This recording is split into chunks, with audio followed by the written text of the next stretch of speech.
Last टोक आहे जिथून ते हिरकणी माता उतरली ते डोंगर कडत असला गेला तडबडी मोठा बुरुज बांधला गेला. त्या बुरुजाला नाव दिलं इतिहासात हिरकणीचा बुरुज. हिरकणची गोष्ट सगळ्यांना ऐकून वाचून माहिती आहे. हिरकणच्या गोष्टीतून तुम्हाला एक छोटीशी कविता ऐकवतो. म्हटलं रायगडावर राजधानी ती, रायगडावर राजधानी ती होती शिवछत्रपतींची. कथा सांगतो ऐका अजूनही येथील हिरकणी या बुरुजाची. वसले होते गाव तळासी वाळूसरे या नावाचे. राहत होते गरीब कुटुंब, गरीब धनगर गवळ्याचे. आई बायको ताना मुलगा, कुटुंब होते छोटेसे. शोभत होते हिरा नावाच्या तडप दरगरवालीचे. सांज सकाळी हिरा जात असे दूत घेऊन गडावरी.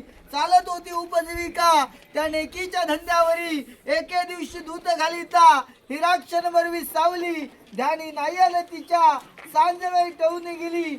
सूर्यदेवता मावळता झाले बंद गडाचे दरवाजे. मनात व्याली हिरा म्हणाली घरी तान बाळ माझे. हात जोडून करी विडवणी म्हणे गडकरी खाली जाऊ द्या मला.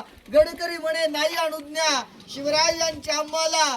बाळाच्या ठेवे झाली माय मावळी वेडी पिशी.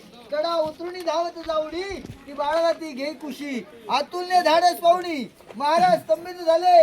हिरास साडी चोरवणे प्रेमे सन्मानित केले. कड्यावरी त्या बुरुज बांधिला साक्ष आईच्या प्रेमाची. आणि कथा ऐकू येते अजूनही येथील हिरकणी या बुरुजाची. कथा ऐकू येते अजून येथील हिरकणी या बुरुजाची. महाराजांनी आपल्या हिरोजी इंद्रोकांत सांगितलं ज्या कड्यावर हिरकणी गवळण एक आई एका बाळासाठी उतरू शकते तर उद्या शत्रू सहज या रायगडावरून खाली उतरून जाईल. ही शत्रू त्या कड्यावरून खाली वरती चढून येईल. म्हणून जा हिरोजी डोंगर कडत असा तडबंद मोठा बुरुज बांधा आणि त्या बुरुजाला नाव द्या इतिहासात हिरकणीचा कडा. आणि त्याच कड्यावरून आज आपण रायगडावरती रोपणी 4 मिनिटात रोपणी वरती आलात. आता आपण जाणार आहोत राजांच्या दरबारात जिथे राज्याभिषेक झाला ते ठिकाण आपण जाऊन पाहूया. बोला छत्रपती शिवाजी महाराज की जय.